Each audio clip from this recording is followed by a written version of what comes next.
mental health is a kind of annoying term. It is for me anyway, because I keep on finding myself saying it over and over again because I don't have any equivalent terms. And anything you keep repeating over and over becomes annoying. It just becomes an annoying sound. But I don't know what else to call it at the moment, but hopefully I'll find some kind of better term. But what I wanted to talk about today is what we could say are immense cultural misapprehensions about what the psyche is, what it means to be a human being. And these misapprehensions, this funny way of looking at things really does come to the fore when we're considering mental distress. So everyday life, we don't go into it very much. We just keep on distracting ourselves, and that's fine. If we can keep on distracting ourselves, then everything's great. But then when something comes along that we can't distract ourselves from, something painful, then this puts a whole new complexion on things. And there is a shock to the system because we have changed from this mode of existence where we can just continually distract ourselves as often as we like, within certain limits. There are times where we can get exhausted from distracting ourselves. Maybe then we just have to have a bit of a snooze, or have a drink or something, drink a few pints. But for the most part, we can distract ourselves. The whole point is that this everyday mode of existence is a mode of existence in which we can continuously and endlessly distract ourselves. So that's great, but we don't really reflect on it because we're not conscious enough to reflect on that. We certainly don't go around reflecting on the fact that we're continuously distracting ourselves as if that's the whole of life, as if that's what life is about. And then we transition into this other state of mind where there's something which obstinately we cannot be distracted away from. And so we then try and fix the problem, or we try to fix our distraction techniques so we get better at distracting. But the whole point is none of that will work, because what we're looking at now is a scenario where we've actually bumped into reality, which is always a bit of a shock to the system. And the thing about reality is, like Philip K. Dick says, that it's that thing which won't go away when we stop believing it. In it, it's a thing that won't go away at all. We want it to go away, but it won't go away. And so reality manifests as pain, as suffering, which is the usual way for reality to manifest, as pain. Odd that may sound when we hear it for the first time, or when we hear it in a kind of naive way. Because our view or vision of ourselves is of creatures who celebrate reality, rejoice in reality, have great time for reality. That's our way of understanding ourselves. The truth of the matter, as Plato pointed out in his allegory of the cave, is that we are refugees from reality. We're on the run from reality. We're shadow dwellers, dwelling in the darkness, worshipping shadows instead of the light, etc., etc. And we can't be told otherwise. That's kind of a key thing that comes out of Plato's allegory. Because your man, the prisoner who escapes the shackles and goes up to out of the cave and sees the fields and meadows and the sun in the sky and the clouds,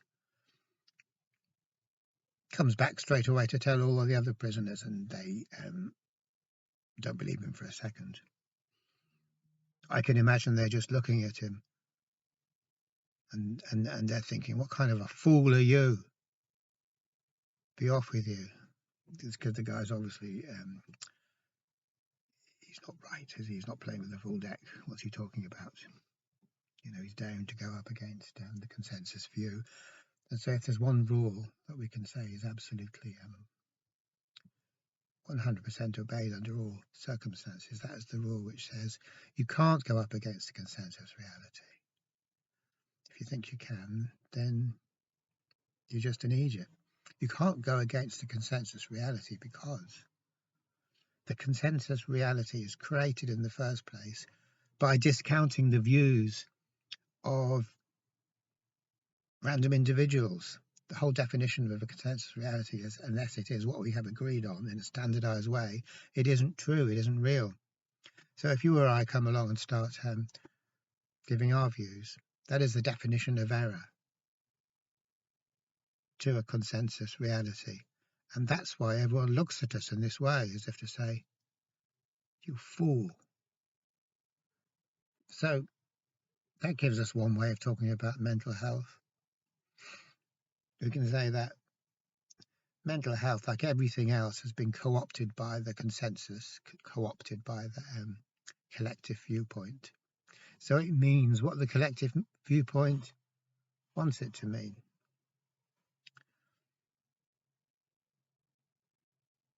That's like saying in old style Soviet Union, art meant what the Soviet ideology required it to mean, and science said what the Soviet ideology, which is always the case when you've got a strong ideology, because that's the nature of ideology. It doesn't take kindly to things that don't agree with it, and so we quickly learn to go along with the ideology. We quickly learn to go along with the consensus reality, because the consensus reality is a tyrant authority that no one can go against. No individual can go against it.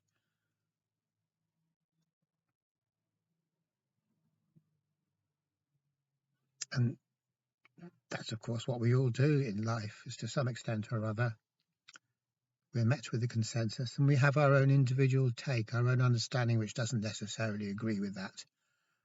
But we also know that when we try and say anything,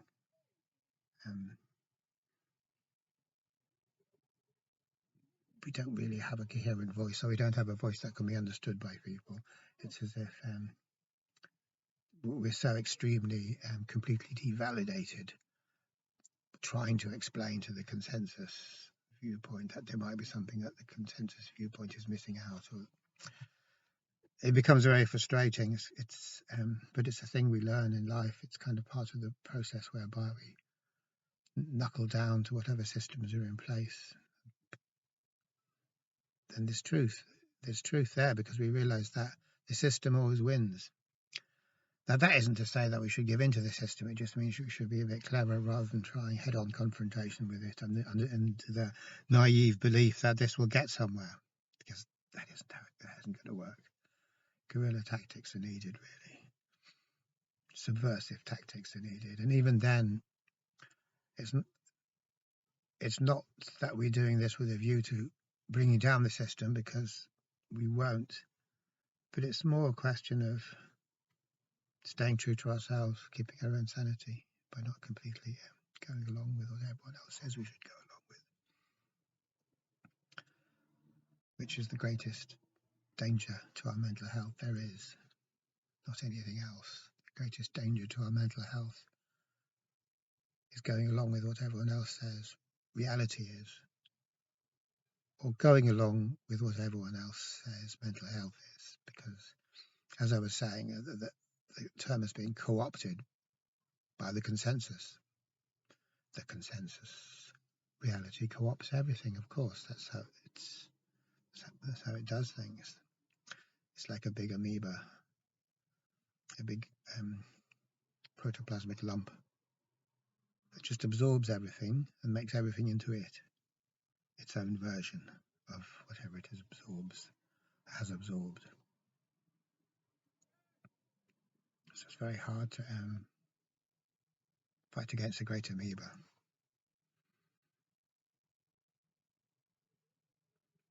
So what this essentially means is that only an individual can be trusted to say anything about mental health. How can an emissary of the generic mind, ever have anything to say about mental health? They will have something to say, but they can't be trusted because they've been got at. They've been got at because they're no longer speaking for themselves. So to say that isn't to discount anyone. Like we would never need to discount anyone. One would not discount the individual. The individual, in a way, is always right, even when they're wrong, because they are who they are. So there's truth in that. There's validity in that. It's a real thing. The generic viewpoint is always wrong because it's not true to anyone. It's not true to me. It's not true to you. It's not true to no. It's no one's truth, and yet it's the tyrant authority. It's like Castaneda's foreign installation that has been installed in our heads and then dictates how we see things, which is not a pretty situation. When we think about it, it's not a great situation.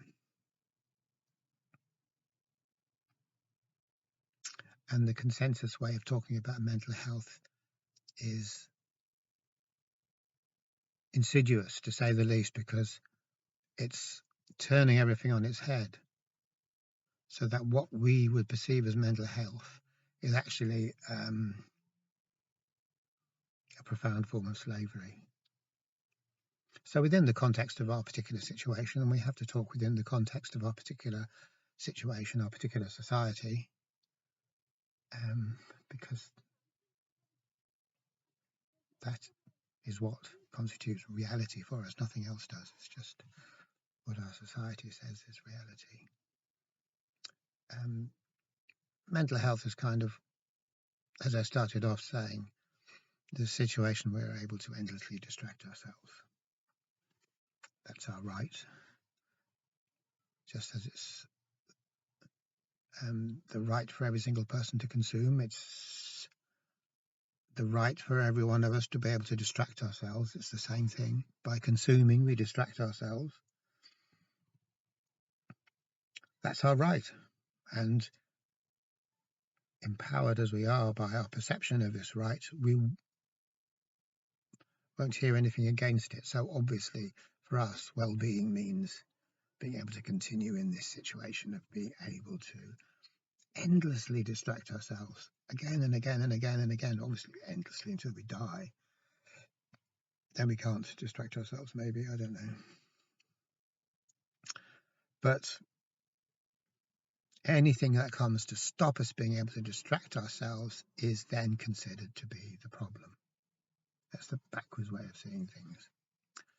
Now, if we were to step back a little bit and not look at things within such a narrowly conditioned way, we would see, well, hang on, there's something managed to get in the mix here that's stopping us doing this dreadful thing, which is distracting ourselves from everything, distracting ourselves from what we really care about, what really matters to us. I mean, that's the whole point of distraction, because if we knew what we really cared about and what really mattered to us and we acted in accordance with that, that would not be self-distraction. It's just that when we don't do that, there's this bad feeling that we have deep down because we're not being true to ourselves. So then we have to distract ourselves from that, and that's when society comes into its own and helps us, gives us lots of ways of distracting ourselves happily. And it runs itself off the energy that comes out of the motivation for us to run away from these unpleasant feelings. So it's a very neat setup. society creates this shadow within us, this emotional pain within us, and then it provides us with the means of distracting ourselves from this pain. And then that's the end of the story. That's the game. That's the social game. That's society. What more could you want than that? Success in the terms of this game means successfully distracting ourselves from our legitimate or authentic pain. Failure means, for whatever reason, you can't distract yourself anymore, so everyone goes, look at them, they can't distract themselves anymore. What a loser. Don't hang around with him, guys, because that loser virus might jump. That's why we do socially distancing with people that are supposedly mentally unwell or depressed or whatever. We don't want to get that loser virus, because here's a person, they're really stuck. They can't distract themselves from that emotional pain anymore. It's a terrible situation to be in. From our point of view, it's so terrible. We don't want to think about it. We just want to distract ourselves from it. So anyway, so that's the setup. But if we were to take a bit of a step back and have a look and say, hang on, there's something got in, some kind of little spanner in the works that's stopping the machine working properly, and we can't distract ourselves anymore, even though this is going to be immensely frustrating and painful and absolutely demoralizing for us in every way, because we've based our whole life on this superpower of being able to distract ourselves. And now we're losing that superpower, and it's like, oh my God.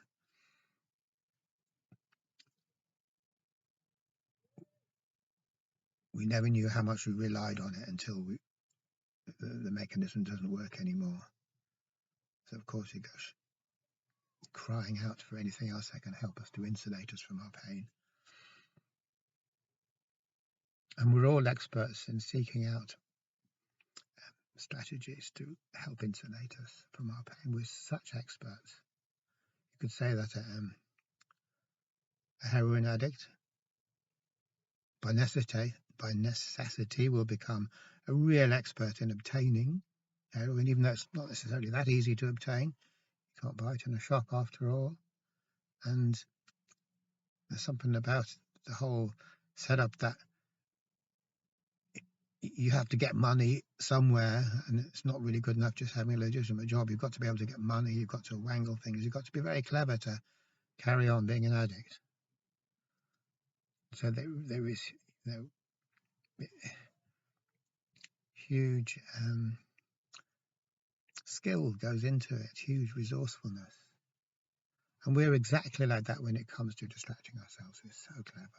We learn it without knowing that we're learning it. We learn techniques, fallback techniques to use when the fallback technique doesn't work. We got it covered so well.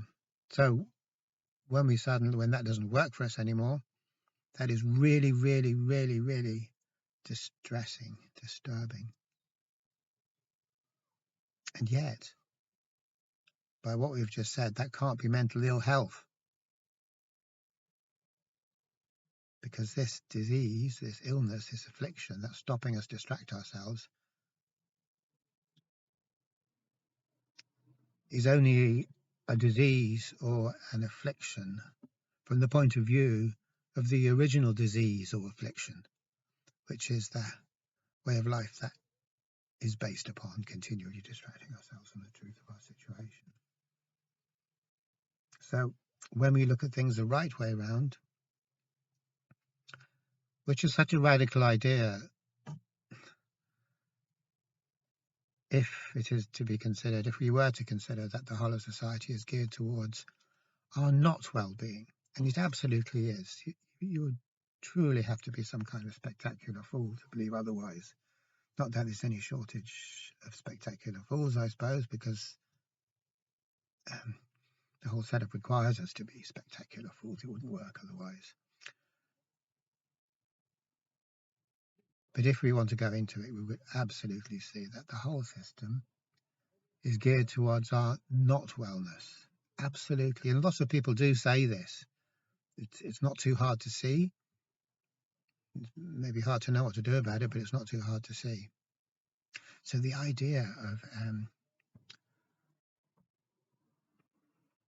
there existing